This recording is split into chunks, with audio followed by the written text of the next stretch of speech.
She's alive! Alive! Please give a warm welcome to the hosts of The bride of... Alternate Ending.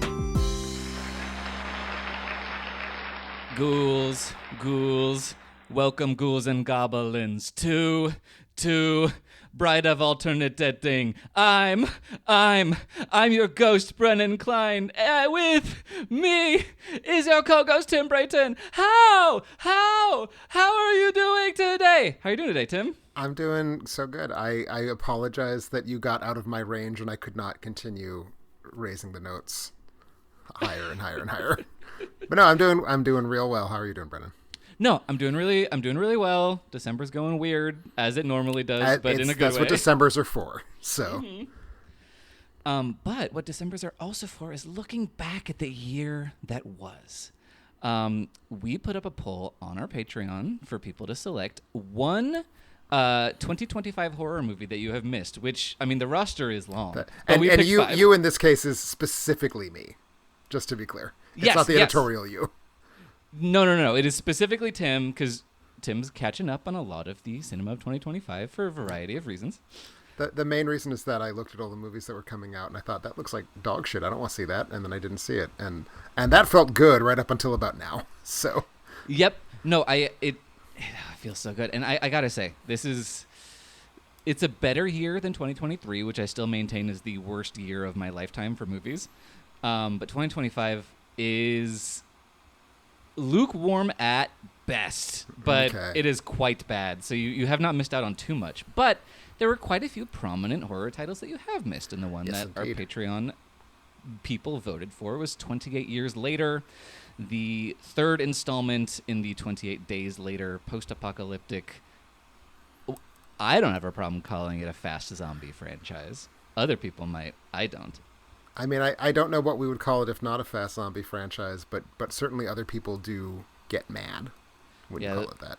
We like to call them the infected, and we like to call them the director of the film, I think. Oh my goodness. Anyway, but yes, so Danny Boyle and Alex Garland have returned. They've reunited. Alex Garland wrote 28 Days Later. Danny Boyle directed it. They are back for the first time. They did not work directly on 28 Weeks Later. And now I would say their careers are in a very different place than they were in 2002, first of all. Did that reunion intrigue you at all? Or has the kind of the yesterday and Civil War of it all kind of... It didn't, because I would... So I haven't seen Civil War, but I have seen other of Alex Garland's recent directorial work, because that's part of how they moved their separate ways. Alex Garland became a director in addition to being a writer, which means he had to figure out how to solve his own deranged third act twists that he typically just would dump on directors. I think that the Garland-Boyle collaborations up to this point have they all did something that I was excited about and wanted to see more of. However, in the interim, both Garland and Boyle have become, in my opinion, which is only my opinion, bad. So I was mixed on how much. Was it one of those things where like they were going to get each other back on the straight and narrow, or was it that instead of having two great flavors mixing together, now they had two bad flavors mixing together? And we'll just see what I think turned out. Yeah, and I think maybe this movie would have been more exciting if we were dealing with the Alex Garland of Ex Machina and Annihilation, and not the Alex Garland of Men and Civil War and Warfare. And certainly, yes, I feel like I loved Alex Garland up until I really stopped loving him hard. Because Men... I haven't seen Civil War, like I said, and I forgot about Warfare, so thank you for reminding me. Men is Men is a one strike and you're out level bad, I think. Yeah, and I don't think I have ended up on that level of on the outs with Danny Boyle. I thought Yesterday was fine. Yesterday's fine. It's very dull, but it's fine. Yeah, but I think he has been a bit more pedestrian of a filmmaker in the last, 10, 15, 20 years? I would have to go back to Slumdog Millionaire is the last film where he felt like he was trying to do something crazy. And that I is now agree. That's what I was 17 thinking years too. ago. Yeah. Oh, wow. Anyway, yeah. So that's kind of what we're dealing with going into it.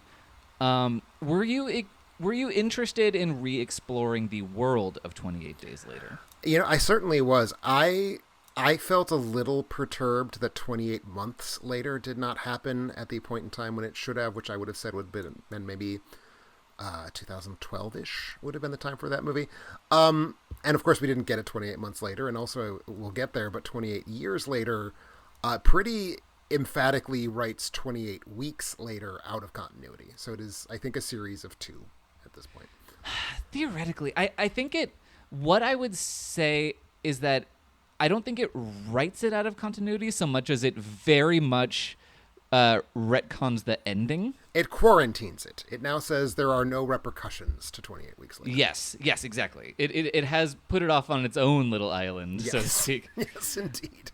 But it is very anxious to recognize that the promise of Zombies in Paris was going to be, and that they are not going to do that. Exactly. And I will say, back to the question of the film at hand, was I interested in seeing where they're taking it? Yes, I was. I think a world that has figured out how to deal with zombies is maybe the only place you can still take zombie narratives that's new. Because, I mean, we've seen the zombies are coming, we've seen the zombies are here, and like they're chasing us into a shopping mall or whatnot.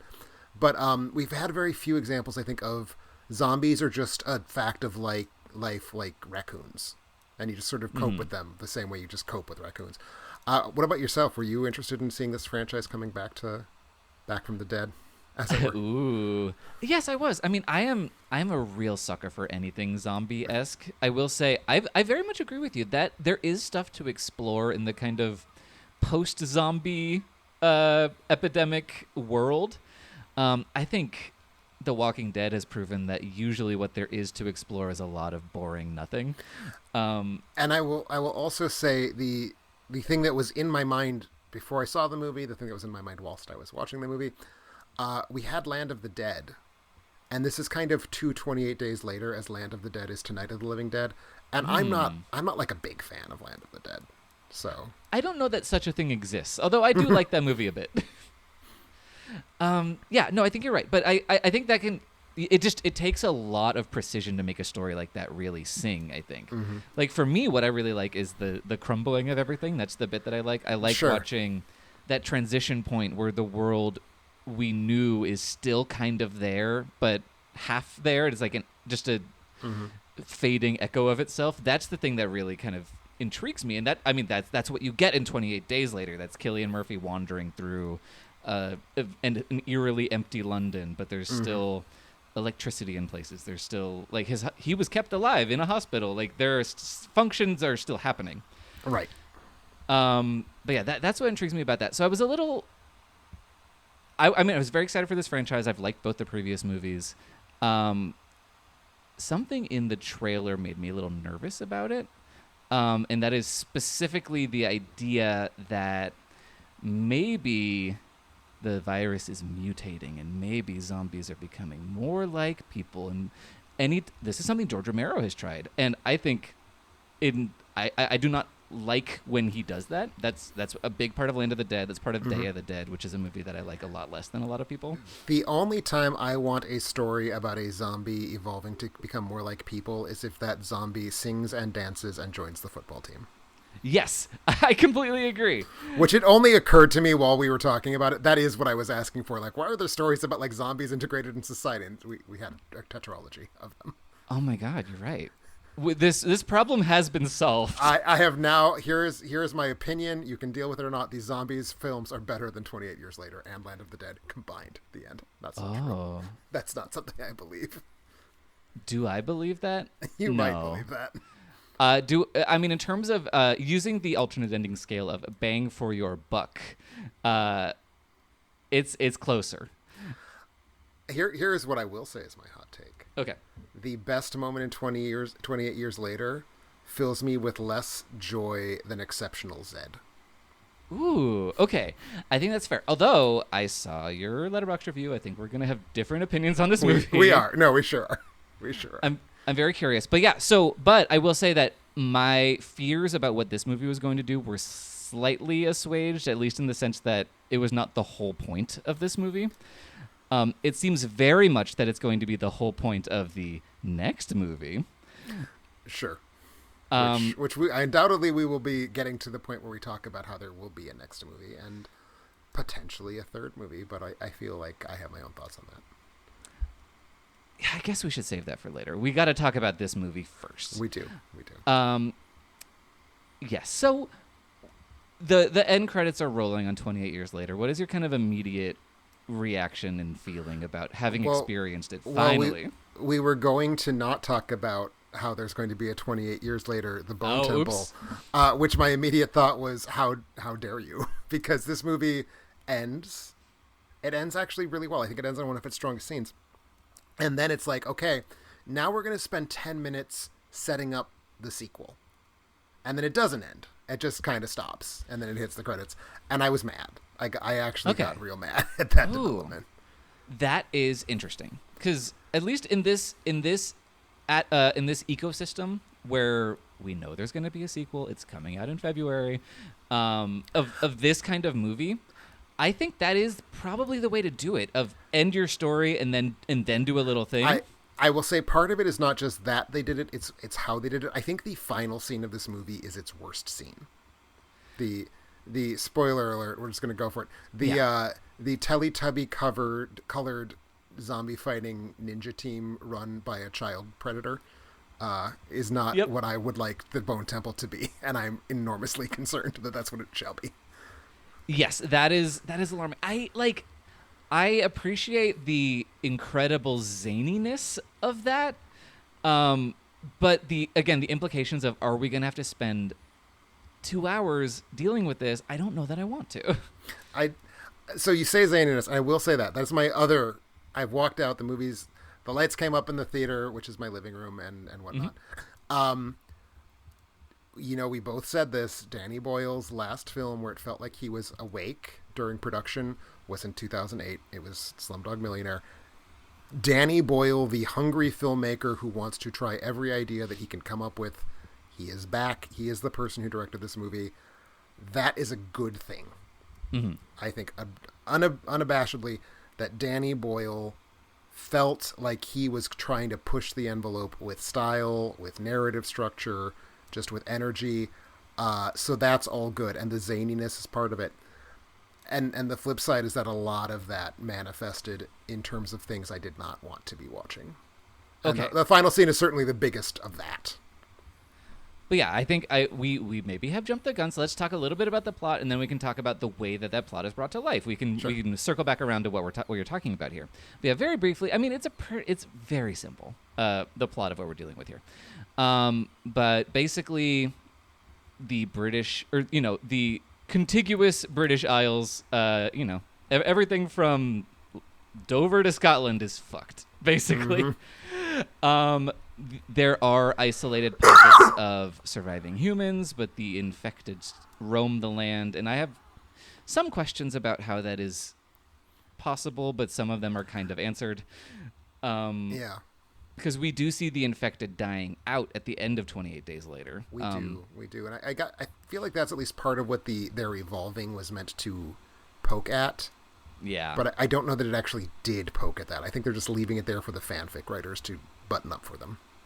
Yeah, because we do see, and again, a spoiler. We're just going to spoil this movie. We're hopping around. That's what we're doing here. Oh, we've given away the final scene. So yeah, exactly. So the cat is out of the bag. It's down the street. It got hit by a car. Yes, but we do see a baby being born from an infected woman. The baby is uninfected, but an uninfected baby being born in an infected community would probably immediately become infected, presumably. So it's like, well, no, we would just then have a bunch of zombie babies and not all of these like rotting, running around adults that we're seeing. Mm-hmm. So it's kind of like, how is this existing? Are there enough people in Britain to be able to supply this many infected still? Mm-hmm. I don't know. Do I need this question answered? Not necessarily. And that's where I'm at. Like, if it's going to go all in on lore and world building, and it sort of actually does, but like these are not questions that I think it's uncharitable to ask those questions about this movie. This movie is not about that. This movie is taking for granted we've lived on this island for 28 years. There are zombies. That sucks for us. You're either going to accept that or not. If you're not going to accept that, it's a minute into the film and you've already bounced off of it. Yeah, exactly. So anyway, so this is happening. This is the world that we are in. There is a surviving community on the island of Lindisfarne. It's a real island. It's called Holy Island. It's off the northeast coast. Oh, I've heard of Holy Island. Okay. Mm-hmm. I didn't do my research there, so okay. No, yeah. I mean, I might be going to England this year or next year, and I was looking into, like, can I go there? Because it seems really neat. So I have all the information at my fingertips. But yeah, it's connected to the mainland by a causeway that gets sucked away by the tide every, however long a tide takes, several hours. And that is also true. That's real. Oh yeah, I feel like the island is separated by a causeway that's only there during low tide is a grand tradition in British horror specifically. Oh, and certainly, I mean, and we've talked about one of those. We movies, have, The actually, Woman yes. in Black. That's right. Yeah. That's right. But yeah, so basically, they don't explore the history of how this happened, and you don't need to. But like, however this was possible, either they drove back the infected or they were able to prepare in time. This island has remained an enclave of living humans, and they are able to defend the causeway and keep the infected out. But also they have to go to the mainland in order to accomplish things, in order to get supplies, in order to forage for food or get wood from trees and blah, blah, blah. So they do have this system where it's kind of like a bar mitzvah. Like when you get to a certain age, you get to go to the mainland and just, figure your shit out. See what you can do out there. Get your first kills under your belt. So the person for whom this is happening is a young boy named Spike. I believe he is 12. Do you recall if I'm correct there? I don't know if they pinned down his exact name, his exact age. He's certainly like early puberty. Yes. Yeah. Wikipedia confirms that he would be 12. Okay, great. Yeah, he's played by Alfie Williams. He is the son of Jamie, who's Aaron Taylor Johnson, and Isla, Jodie Comer. So Jamie takes Spike out to the island to explore, and he gets to learn about how fucked up the world is. And wait, maybe the humans have grown more monstrous in the last 28 years, and maybe the monsters have grown more human. Wouldn't that be something? Sure. Yeah, he's a bit perturbed about the way that his dad is completely nonplussed about all of the killing that must be done in order to live in this world. Also, by the way, mainland Europe is totally fine. Yeah, the United Kingdom has been turned into a quarantine zone. Actually, I shouldn't even say the United Kingdom. We don't know what happened to Ireland. No. Britain is quarantined, so are the outlying islands. The rest Yes, of Europe just doesn't care. Yeah, and they're being patrolled by... It's about Brexit.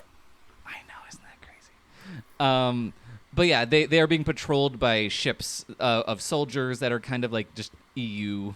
It's like all of the mainland Europe is like just keeping tabs on Britain's quarantine and making sure everything that's over there stays the fuck over there. Yep. They probably blew up the Channel, if I had to guess. Or maybe it wasn't built yet if this world stopped in 2002. Oh, that's right. When did the Channel open? I actually... I need to look this up because I was thinking about that, and I was like, actually, it might not even have been there. Well, while you are doing the important work of researching the Channel, I'll pick up the plot summary. Yes. So at this moment in time, basically in order to survive, everyone needs to do some pretty violent, terrible things to just get through the wilderness. And Spike does not vibe with this. He's very upset. He's very discomfited. His father seems to be certainly kind of not like a sociopath, but someone who's not going to give you the emotional support you need during this complicated time in your adolescence. And this becomes even worse when at Spike's, to use the word bar mitzvah, and it's basically that. It's the big party to celebrate that he's a man now. He sees his dad canoodling with one of the other ladies who is not his mother. His mother is very, very sick of some sort of undefined disease. And of course, we're meant to ask the question, is this the disease? Is this the infection? Is she going to bring it to this island? But so that's interesting. I wasn't thinking about that at all. Oh, I didn't feel that way. I kind of assumed that was something that was at least in the background, but maybe not. No, I think you're right. It never really occurred to me. I do think that they are drawing parallels between how she behaves and how the infected might behave. But That could be. yeah, sorry. But so he sees his dad being unfaithful, and that kind of increases his sense that this is wrong. The society is not going the way it needs to.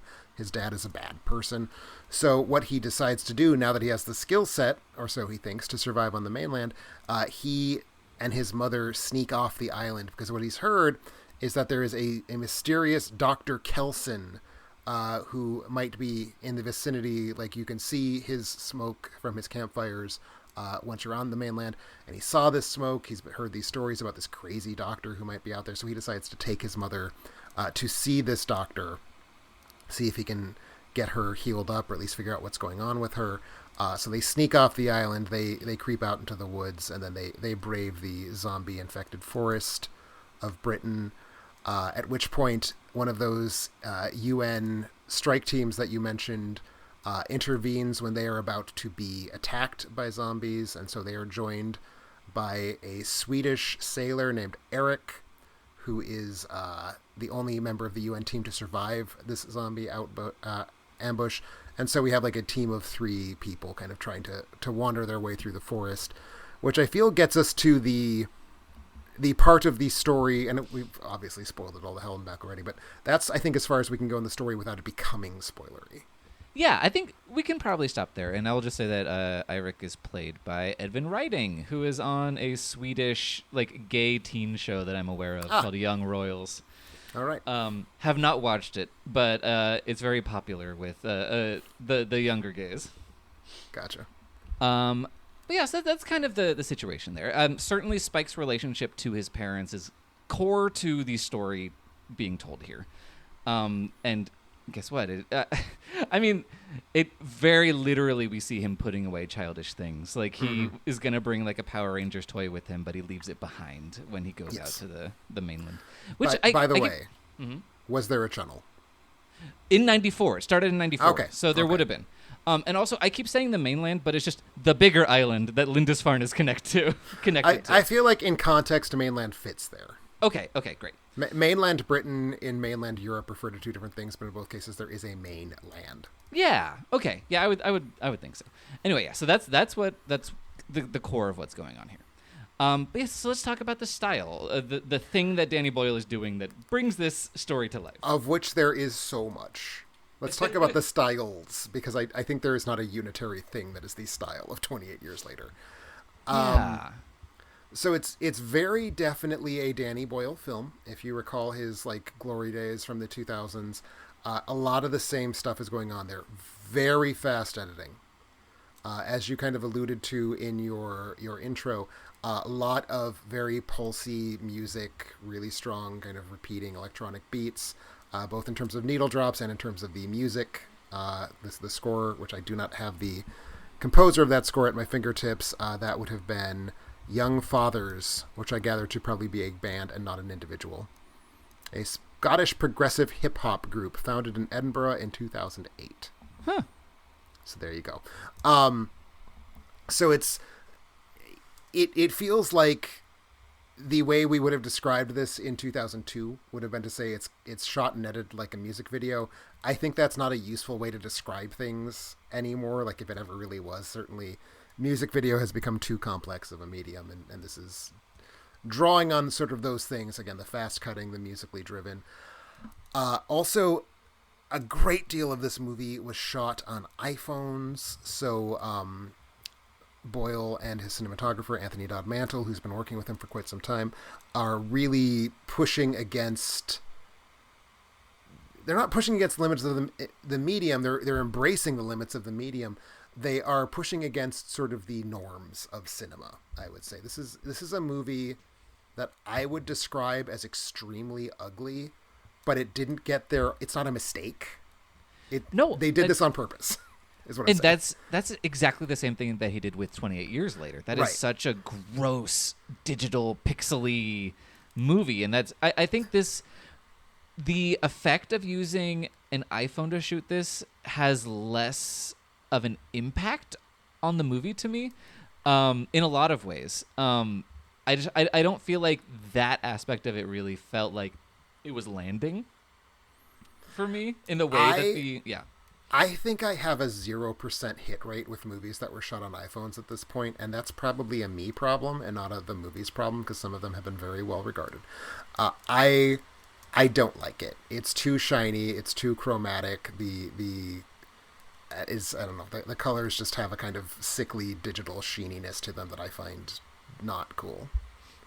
Yeah, and I do totally hear you there. For me, the iPhone thing has less of a deleterious effect than the digital camcorder thing that was going on in the first one. I think that movie is profoundly ugly, and I think it is doing that in service of what it is doing. I do not like it. Mm-hmm. I do not like to look at it. This one, I can look at it and I can swallow the images and I can be like, okay, that's what's happening here. But I also, again, fair.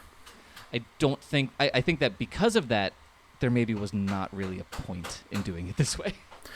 I don't think the point was to like match the original film. I think the point really was just like, let's get out there. Let's make a world that's grungy. It's full of violence. It's weird and wrong. And so we're going to make our movie look weird and wrong. Cause they're really using the digital here. Like one of the things that I didn't touch on, the other like big stylistic thing, every single zombie attack, I mean, there's a lot going on here, so every single ... is maybe a foolhardy thing to say. Certainly many of the zombie attacks, when a zombie is shot, the image like freezes, and then it jump cuts to a different angle of the same like shot, and then the image resumes. So it's really just like grabbing with both of its hands all of this kind of grimy digitalness. And it's doing something different. Like, that's not something that happened in 28 Days Later. Like, that kind of weird stutter, stoppy, we're going to manipulate frame rates. So I think they are maybe... The door was opened for them in that 28 Days Later. It looks awful because of the cameras that was being used. And that was obviously solving a practical concern. Like, they were trying to shoot in a very crowded part of London where they had, like, 15 minutes a day where there were not cars. So they had to go fast and use a camera that they could just, like, get the imagery right this second. Mm-hmm. I think that movie opened a door for them that they walked through, but I don't think the goal was let's do for 2025 what that movie did for 2002. I think they're doing something new with it. Again, it's not something I like, but they're doing something with it. Yeah, I hear you. And that's the thing. There are a lot of choices being made. There's a lot of different stylistic choices being made, because we haven't really talked about the kind of kaleidoscopic effect of the editing. Certainly, especially in the first act, and it does drop off a little bit as the movie goes on.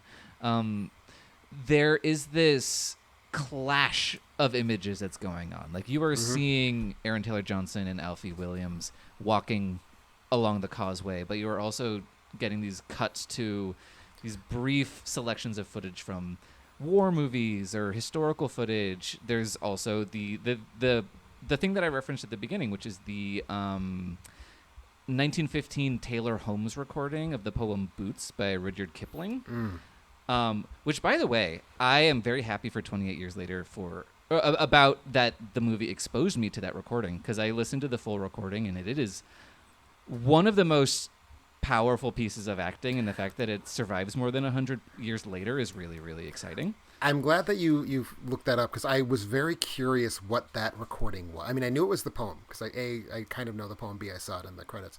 I was wondering what the recording was. So that was, I'm guessing, like from a soldier? The person performing it is an actor. Okay. Yeah, his name's Taylor Holmes. He's a Broadway veteran. He did more than 100 Broadway plays. He was a silent film actor. He was in Ruggles of Red Gap. Okay, well, I've seen that. I like that movie. Yeah, so he is full on an actor, and I think that his performance captures this really intense, just an actor fully demolishing their ego and just opening themselves up to the emotion that they are portraying, and I think that's something that poetry allows you to do. And it's it's like a 3-minute recording. It's really, really good. I urge everyone to go listen to that. But yeah, so we're hearing this. We are seeing all of these images of warfare, specifically on the British Isles, like through the years, and that's kind of a lot of what we're getting in the first act. Yeah, it feels to me like, so I think I compared it in my Letterboxd post to Soviet Montage, and it has something. I was thinking of Eisenstein. I was thinking of a couple other S. Verschub, a documentary filmmaker. It feels like it's kind of trying to create this set of associations.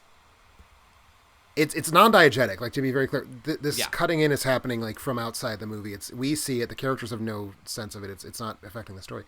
It feels like it's trying to kind of create this associative narrative about the history of male violence in the UK. And that this kind of, because this is already at the point where we're kind of beginning to understand that the son is not grappling well with his father's, like, let's just kill all of them because that's what we do sort of lifestyle. So I feel like that's maybe part of what's going on here, is it's just trying to create this sense of like the omnipresence of a warlike way of living, although it's not war, which is one of the things that caused me to bounce off of this a bit, is like, this is survivalism. It's not war. It's a very different sort of environment for violence, but it's interesting. And I think, based on our respective Letterboxd posts, you liked this and I did not. Yeah, and I think that it maybe is fundamentally what's going to be the dividing line for most people about this movie. So for me, let me tell you what I got out of it, because there's like a lot of different ways you can approach it. You know, it's an art form, like, you know, everyone brings themselves to it. But for me, I really feel like, I mean, obviously, it is connecting it with war. It's connecting with violence and the history of that. I think that's very clear. But for me, it really felt to me like it was kind of I'm going to throw up just by saying this, but it's like kind of a tone poem. But it's kind of this kaleidoscopic way of presenting all of the history of Britain that is still a little bit surviving, but also in the process of dying as this new generation comes of age.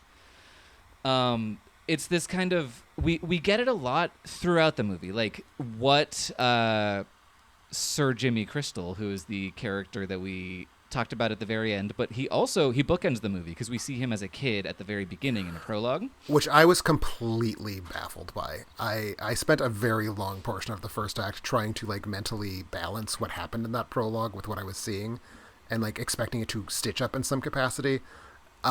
And the only reason I stopped doing that was not because I just decided to ride with it, and more because other things crowded it out, because there's only so much of this movie I had bandwidth for. Yeah, no, that's very fair. There's a lot of movie in this movie. But I think it's very much about, Jimmy is basically the very last age of person who can remember the world the way that it was. Right. He was a child 28 years ago. And a lot of the way that he currently views the world, it's colored by what his parents taught him, but it's also colored by what he saw on television. It's colored by Teletubbies and Power Rangers. And all of that stuff of a world that existed and no longer exists. Mm-hmm. And I feel like this kaleidoscopic approach is about the dissolution of society and identity in Britain, and the way that it is giving way to the next generation, and particularly I think the linchpin to my idea of what this is the mom. Her name is Isla. She represents the island, and she is losing her memories and dying. And when I was thinking about that, I was like, oh yeah, I feel like that's exactly what they want me to be thinking about. Mm-hmm. Yeah, no, this is absolutely the Alex Garland who fell in love with symbolism real hard. Yeah. Which is the Alex Garland that I like less, to be fair. And Alex Garland has never been a non-symbolic writer, but I think it got worse as he drifted away from having to work with directors. Yeah, I totally hear that, but honestly, like, I don't know. I'm a dum-dum. When there is subtext to a movie, I do like getting to be able to put together the clues and be like, oh, there it is, I found it. And no, the thing that's amusing to me about this is that I think, kind of, if I had to summarize your and my response to things, is like, I generally am a lot more on board when the movie's doing weird, esoteric, arty stuff that has no narrative consequence, but just kind of there to like enjoy the form. And you are typically not that person, and we are here having very much precisely the opposite reaction to this specific film. Yeah, well, I think that's exactly what it is. Like, I think you're right because like I am a narrative forward watcher. I like a lot of things about movies, and there are movies that entirely lack coherent narratives that I love. But you are a form forward watcher. I think we both like when the thing that we like is tied well to the other stuff in the movie. Like if the form is working for what the story of the movie is, or vice versa, that makes it a very satisfying whole.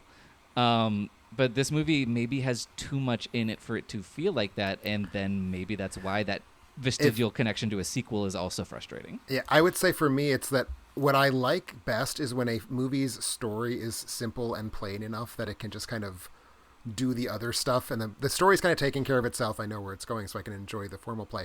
This movie has a story that is like constantly requiring you to keep up with it because it goes through. It has like 5 acts for sure, maybe 6 depending on what you do with the prologue.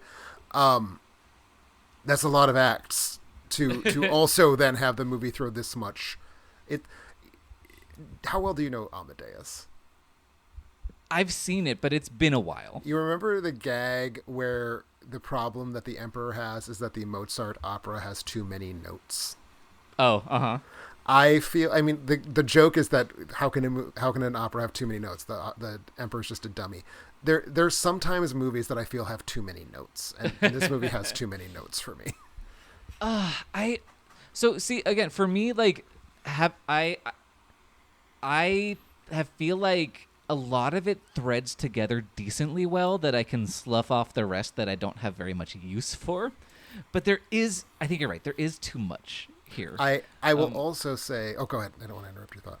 But I just think for me, it's the majority of this stuff is linking for me, and it's connecting for me, and it's connecting to me, as opposed, like for you, it seems like it is the minority that is doing that.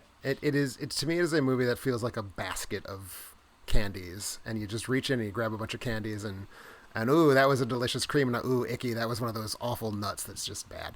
But I feel like part of what's happening is that causeway scene happens real early. And it is, I'm fond of talking about scenes where the movie teaches you how to watch it. I think there's also movies where a scene acts as a gate, and I think Moulin Rouge is a film that does this a lot. Like if you can watch the first 10 minutes of Moulin Rouge, the movie has allowed you to watch the rest of it, because the rest of the movie's not as busy as those opening 10 minutes. And I feel the causeway scene is doing this for 28 years later. If you are on board with the causeway scene, you get to have the rest of the movie to enjoy and live in. Or maybe another way of putting it, I bounced off the causeway scene, so I was like, okay, the movie now has to win me back, and it refused to even try to do so. You vibed with the causeway scene, so you were willing to like see where the movie was going to go and pull out of the movie what was being given to you. And maybe I was in a bad mood. Who can say? I found the causeway scene tiring. Like I was kind of exhausted by it. And I don't begrudge anyone for feeling that way. I feel like I'm not saying this is a masterpiece. It's something that really worked for me, and I'm happy about that. I like when I like a movie, and it's happening less and less for new movies. But it's a lot to swallow, and it's not necessarily going to be worth it for everyone to even try. I do think that there is a lot of interesting stuff that comes after. I would be most curious to hear what you think about the stuff that, or what stuff that comes after this that you feel is genuinely good or that you did connect with, because there has to be something. There's a lot of good stuff. There for sure is. So part of it, this is a movie that I'd say it's a lot of movies to me, and this is part of what I think it bounced off a little bit, and it sounds like you didn't have this experience. It felt like it kept restarting, so it kept having new opportunities to be a different thing that I liked better, and it did get there for sure when we meet the mysterious doctor who is played. Can we just go ahead and dive right through yes, spoilers? Let's do it. So Dr. Kelson is played by Ralph Fiennes, who is one of those like cheat code actors to me, where it's like no matter what's going on in a movie, it will get better if he's in it. So he is the doctor. We first see him covered in glowing orange. He later explains that it's iodine. Iodine seems to keep the zombies like they're not interested in it. And so it turns into, for the duration of his movie, which is about a 16 to 20 minute long movie, I'd say, it becomes this very subdued, the editing slows way the hell down, the cinematography becomes kind of much more flowing and poetic. It becomes a story about what do we do to honor the fact of death when there's so much death that it just becomes commonplace, and is it important to do that? Like if 100 people die, you can't grieve for every one of them, but should you try to anyway? Is basically the movie's asking here. Mm-hmm. I think it's really lovely. Some very powerful imagery here. I think starting right with that moment when he enters and he's bright orange.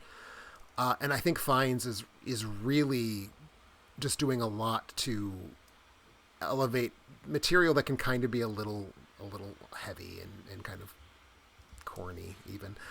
He makes it really sad. And I think the movie, for the entire time that it's sort of not about his character, it's never about his character, it's always about Spike.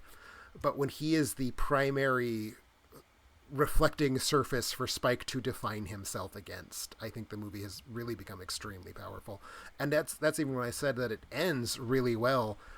Deep down, all the way, spoilers, if you haven't seen the movie, this is the point to start jabbing on that 30 seconds advance button. When Isla dies, mm-hmm.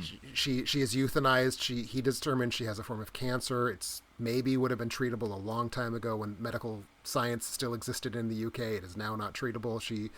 All he can do for her is give her a painless death, and he does mm-hmm. so off camera. And she says goodbye to the boy, and when he sees her again, it's in the form of her bleached skull, because part of what the doctor does is he has this big tower of skulls. It's like very central in the film's ad campaign. And every one of them is someone who he kind of was there when they died, and this is his way of remembering them. It's his memento mori. Oh, that's interesting. I don't know if it's necessarily true that he was there when they died, because I feel like he has gone to collect anyone he could find. That's actually probably more accurate. That's okay. Probably more accurate. Either way. It's about memorializing the dead. And so he has Spike take his mother's skull and encourages Spike to put it at the very, very top of this tall pile of skulls. And I found that to be just a really extraordinary cap to Spike's coming-of-age narrative. Felt like the movie was in a really great place there, and that's why I was so excited by where it ended, and then it didn't end there, and that's kind of where the movie lost me again. But for those 15-20 minutes, I was really completely on board with it. Okay, I'm really happy to hear that, and I agree. I think, again, for me, like, I guess I'm kind of picking and choosing what I take from this movie, which you can do. You can never experience every frame of a movie. You have to blink. It's just impossible to receive the entirety of a movie. So you have to pick and choose, and also both voluntarily and involuntarily. You don't get the entire thing. That's just not how this medium works. If we're talking just like quite literally, I'm babbling. But anyway, I am being a little picky and choosy because to me, I can eliminate that ending and place it in the bucket of I'm gonna have to deal with this later. That's fair. I don't mind the zany little like we're gonna do something real weird next time. See you in February. But to me, it's not part of the movie functionally. It's a little commercial that I'm watching before the end credits run, and I can separate that in my mind. Okay, that's fair. I probably can. I don't. I guess is where I'm at with that. Yeah, and that's the thing. You have the movie has to have you on its side in order for you to be willing I to guess make those choices. That does kind of get back to that point that I was making. Like, I feel if you get, and I think it's the causeway scene, because that's also the hardest scene in the film. I think the causeway scene, at least like the most difficult to parse what's going on, because there's so much non-diegetic. I feel like if you are rolling with that scene, you are ready to work with the movie. And if you do not roll with that scene, the movie has to prove it to you, and it is not a movie that cares to prove it to you, which is not a problem. I don't think art should do that. But I at that point was not looking to be charitable, I guess is what I would say. And it's like what you're describing is offering the film charity.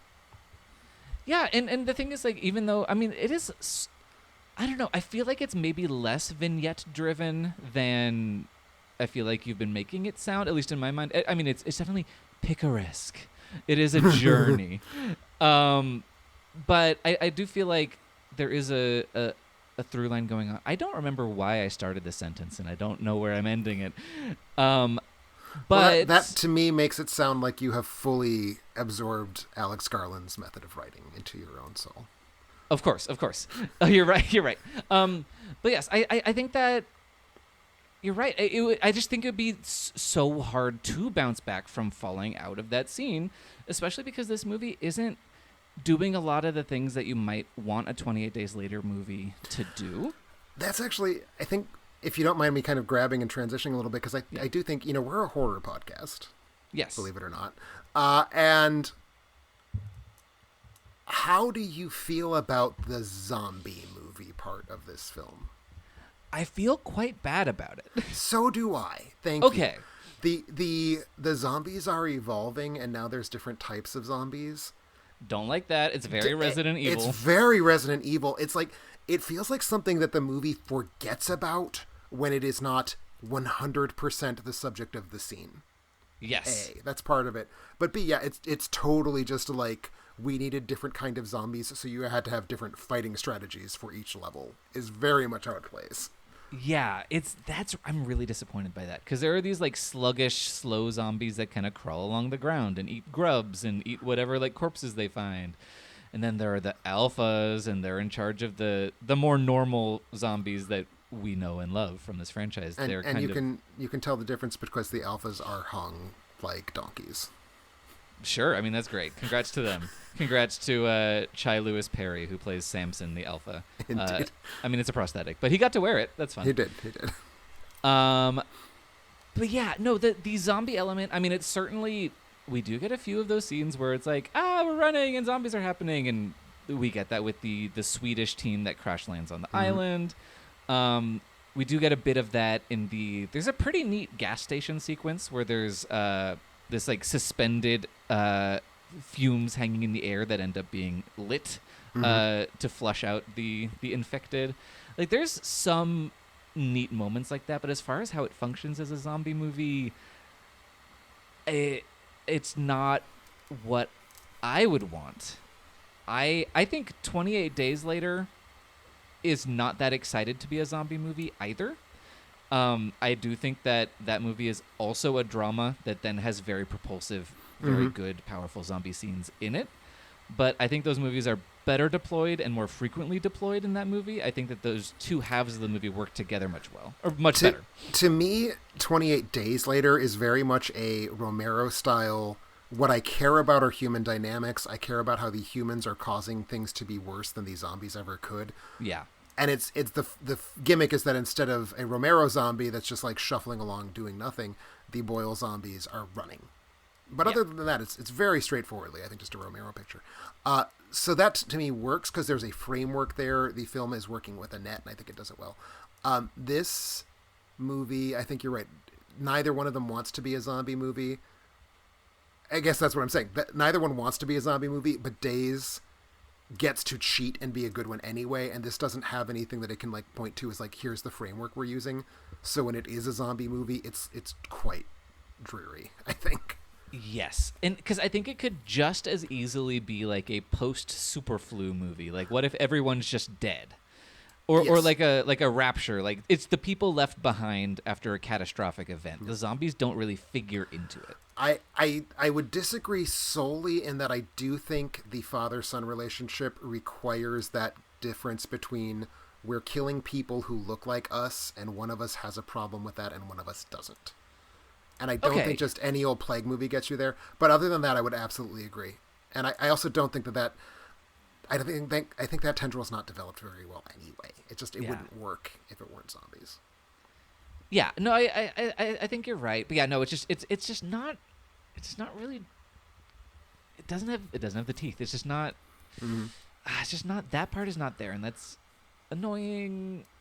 But I liked enough of everything else that was going on. I think it's a really lovely coming of age story.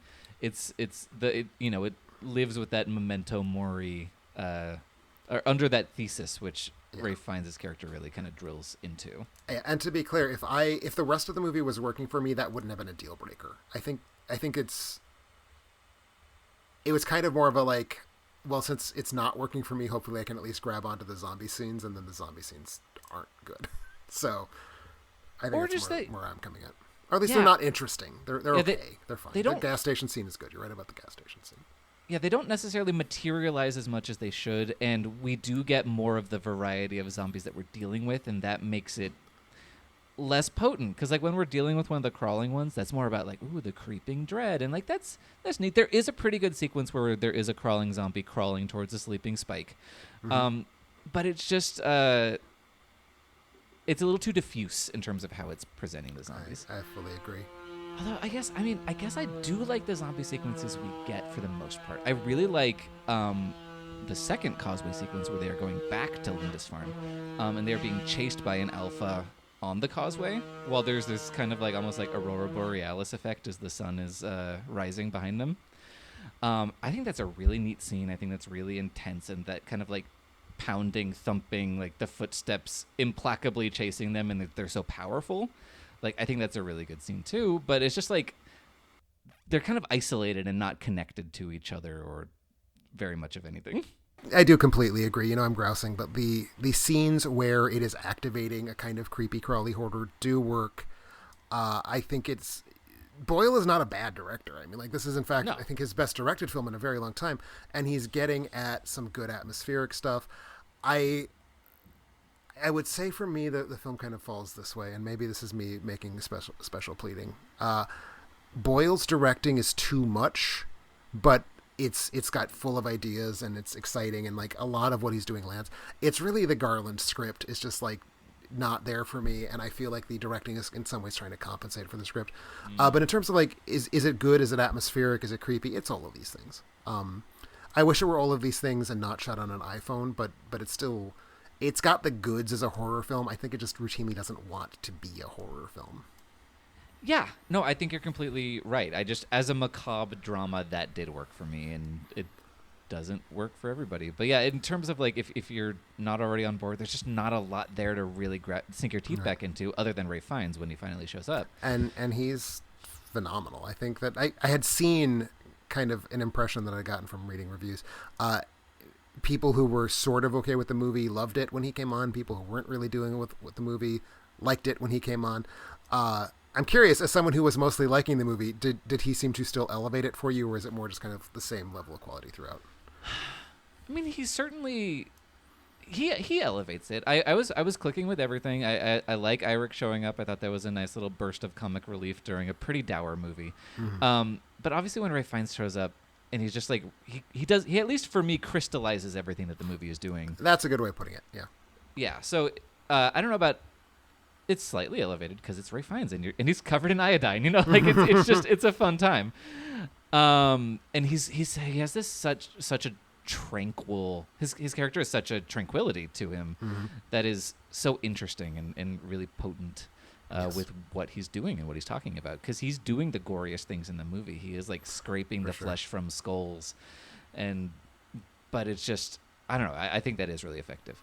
But in terms of Danny Boyle kind of overclocking in Alex Garland's script, I have less of an issue with the script than you. But I will say the next movie, we're getting the Alex Garland script, but the directing reins are being handed over to Nia DaCosta, she did Candyman, which I didn't like that much. I feel like Nia DaCosta is someone that she just keeps getting stuck with like crap projects. Yes. And I don't think it's been her fault that her movies haven't been good. But like, you would still say the director of Candyman and The Marvels is not the person you want to like hand the reins of a project you're hoping will be better to me. Yeah, I'm certainly nervous about it, and the early buzz about this movie is that it kind of sloughs off a lot of the extra things that Danny Boyle was doing, which I think you might like or other people might like, but for me, this is I'm the question. Like, yeah. Does that make the film more of a solitary thing that's then more digestible, or does it mean that the deficiencies in the script are all what just kind of rise to the top and there's nothing fancy to distract from them? And I don't know. And as we both kind of touched on, the fact that it is apparently going to be starting from the fake Jimmy Savile Teletubby pedophile ninja cult, this does not feel good to me. I'm not excited to see where this movie goes plot-wise. No, certainly not. And have you seen the trailer at all? I have not. Okay, it is not promising Okay. in terms of the story. Oh, you brought up the thing that I wanted to talk about. So the Jimmy Savile thing of it all. He has been connected to this movie a lot. People are saying that character is kind of inspired by him in some way. But no one has ever satisfactorily explained to me how that might be the case. How did you get this Sort from of. what's going on? I am reading other people's opinions. Okay. I am not English, and or I think British. I guess I should say. I don't know about the Welsh and the Scots. I think you cannot be an American and understand this. You would have to have read other people explaining it in me, though. That makes sense, and that's where I'm at. He was a host of children's programming. It would be, imagine that Mr. Rogers was a child molester. Yes, sorry. I do know the story of Jimmy Savile. So and it is, well, what I'm saying, just in terms of like it having like this kind of incredible echoing quality that it just ruins the childhood of so many English people. So it echoes in ways that I think do not make sense, because to me it's like, oh, there's this one time a kids TV show host was a pedophile and that was bad, but it doesn't like, it's not like a soul stirring crisis within me that he was a bad guy. And I think that's sort of something you need to come into this movie with, because again, I know it because I read that that's what was going on, more than that I could like tell you that I understand what's going on. Okay. I just I guess it's because he has this kind of children's show inspired thing, and his name is Jimmy, and I'm like, I guess is that enough to evoke that? Because I'm like, does he look like him? I think he looks like him. Okay. I think the hair thing was based on Jimmy Savile. Okay, because I was like trying to look him up. He does I'm also have now that I'm hair. now petrified that it's pronounced Savile, and we're just making complete yank asses of ourselves saying his name over and over again. Fuck that guy though. Like, who gives a shit? Right. Oh yeah, his hair does look like that. I don't know, for whatever reason when I was looking it up, I was just like, not. Okay, I get it. Yeah, they're being him. I get it now. They're being him. Yes. And I think we are meant to understand that this is like Jimmy Crystal having been so warped and broken by the experience that he's like kind of, it would be like if a movie that was shot and set in like 2050 has someone trying to be Donald Trump. It's like, well, in your childhood you were so profoundly broken by an experience that it's corrupted your ability to be an adult. Got it. Yes. Okay. I think, and again, I'm an American just like you. I don't understand any of this. I'm just kind of trying to parse what other people have said. Got it. No, that makes sense. When I was reading this, for some reason, maybe I just saw the wrong picture of him or something. But when people were talking about, oh, he's like Jimmy Savile, I don't give a shit. No one ever said he looks like him, and here's how. Everyone was just like, he evokes him. He's like, and I'm like, is it just because his name is Jimmy? Somebody tell me what's going on. No, because they're all clearly wearing wigs, so I think that was the assumption I made, and then I didn't actually look up pictures of the guy, but it sounds like he did have hair like that. He sure did. So I'm on board with this now, but no one was doing the work to get me there. And again, I think it's one of those things that's like, it's so obvious to you if you would ever get it, Yep. that like they don't bother explaining. And if you're not, again, from the UK, you wouldn't get it. So what's the point of an explanation? Yeah, or like, I mean, this is a bad example because it is a worldwide historical thing and not a local thing. But like the Hitler mustache, if you're from a culture 300 years in the future where you don't have a direct visual connection to that and you're seeing it in a movie, you're like, well, what's going on? Why is that bad? Like that, I get why that would be. Sure, that makes sense. there. I think that's actually a very good comparison in terms of like locus of iconography, if not necessarily moral weight. Yeah. Oh, yeah. Exactly. It's a more extreme example, Yeah. both in terms of how widely recognized it is and the moral weight of it. Sure. But anyway, is there anything else to talk about with this movie? I feel like we've covered the bulk of it. I just wanted to mention one thing I teased right at the start of it, which is that, we have recently heard, oh, everyone loves the Bone Temple so much that we decided to greenlight part 3, which was like a big question mark. Is there going to be a third? Oh, is it actually going forward? Well, they've announced that it is, but that to me reads very much as we are putting out a positive news story about the reception of the film that is about to release so that it will encourage you to be like, oh, it must be really good because they greenlit the third one. I don't think they've greenlit the third one. I think they're waiting for opening weekend. They didn't greenlight the third one based on the quality of the second one. This is a business. Yeah, that's a stupid thing. But you're right. I'm seeing those stories. I just I've been off the last couple of days because I work in movie news, and I was like, how did this miss me? And I was like, oh, I wasn't working this weekend. Yeah, but no, I think that it's a planted story to give another $10 million to the opening weekend. I think is all it is. But, I think go so, for it. I'm fine with that. Yeah, and they need it because 28 Years Later did just okay. Yeah. It did not set the box office on fire. And it's like you already have this other movie in the can. How are you? And it's clearly following up on, first of all, directly on the story of what happened in 28 Years Later, which not enough people saw for you. And also following up on the weirder bits of that movie. Yeah, like I feel the parts that I have uniformly seen as like people's least favorite, or the part that people are grappling with, or the part that seems tacked onto the movie. So I don't know. I'm less excited for the Bone Temple as a result of having seen the first one, and not just because I didn't love the first one. Yes, and I agree, and I did really like the first one. And it's so, I don't know, it's that thing. This is the thing I was dreading going into this anyway, which is like you can't announce that your IP thing that you're returning after like 15 years is gonna be a trilogy, unless you have the trilogy. Have you filmed it all? Great, show it to me. But you can't be like, this is gonna be 3 movies. Oh no, we didn't make any money. You know, one of the things that I thought of when you said that for you it's very easy to just kind of segregate off the last 10 minutes is like, well, that's an ad for the second movie. The film Horizon: An American Saga Chapter 1. Yes. Part of what made me kind of actually love that movie is that it ends with a sizzle reel for An American Saga Chapter 2. So in that case, including the advertisement as part of the text of the film boosted my review. So yeah, oh my god, it's on the subject of series that are not going to be finished, or potentially the completed and premiered second part might never be released. Yeah, oh my god. And I mean, we did you were not on this episode, but we did a whole alternate ending episode about unfinished franchises, and this is how you get those. Also, I'm so sorry to James Cameron, but Avatar 7, I don't think we're getting that movie. You know, it feels like the ad campaign for Avatar 3 has really pivoted hard into talking about it like it's the last one. Yeah, I don't know. Well, you know what? There's gonna people will have listened to an episode about James Cameron already. People will have listened to an episode that I have not yet recorded, so maybe we're going to talk about it. I don't know. You know more than I do, listener. I cherish that hierarchy of knowledge. Mm-hmm. But yeah, I guess we're done talking about 20 years later. But just to finish my thought, I was just like, I feel like Avatar 3 kind of has to capsize at the box office, but that still means it's going to make $1 billion. Right.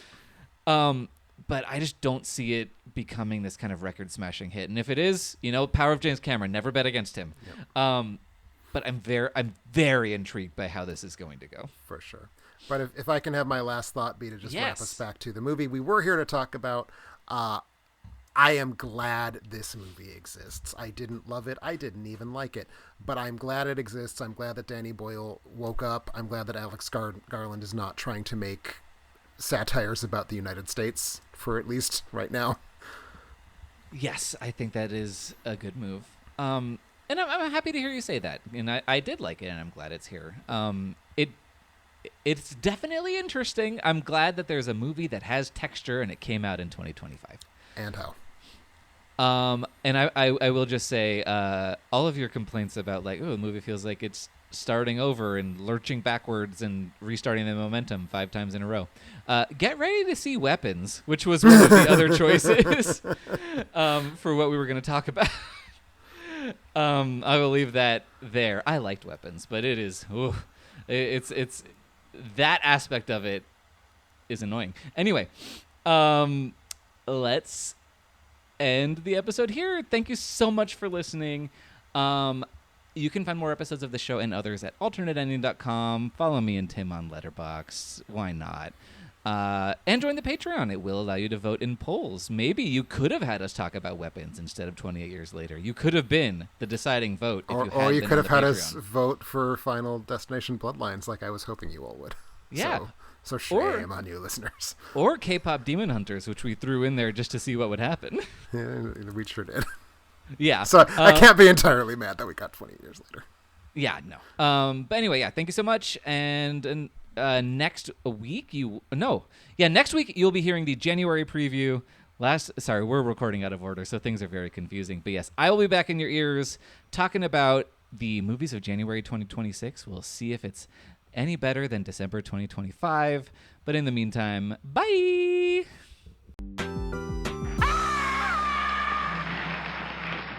She hates me.